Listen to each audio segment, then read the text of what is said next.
Recording studio कुमा चौक।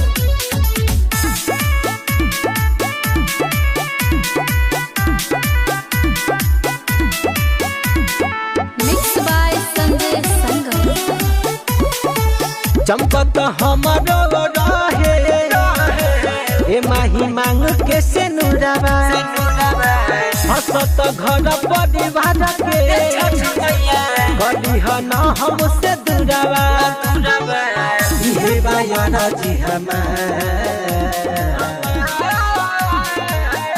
जोरे जोरे सुपावा जोरे जोरे सुपावा जोरे नारियल चढ़ाइबो छठी मैया है हंसी खुशी रहे परिवार छठी मैया है जुग जुग जिए ललना हमार।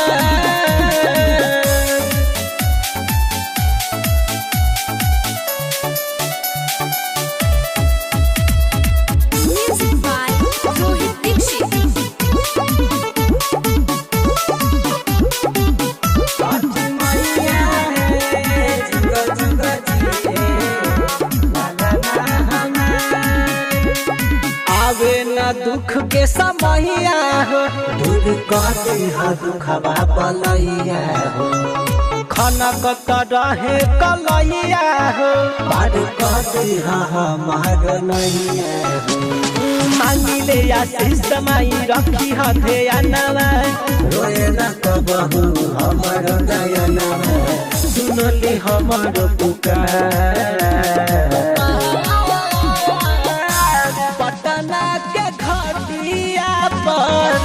पटना के घाटिया पर देवो अरगिया छठी मैया है हंसी खुशी रहे परिवार छठी मैया है जुग जुग जिए ललना हमार।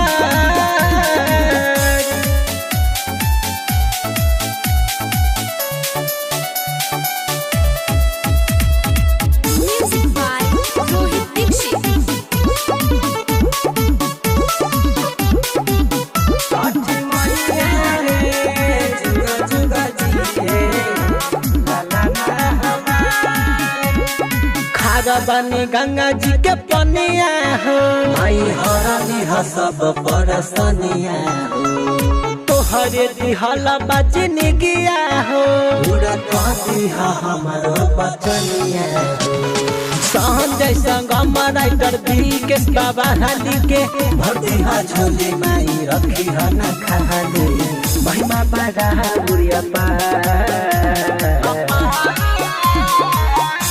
कोसिया भराई बोए मैया कोसिया भराई बोए मैया केरा बोले अइबो छठी मैया है हंसी खुशी रहे परिवार छठी मैया है जुग जुग जिए ललना हमार।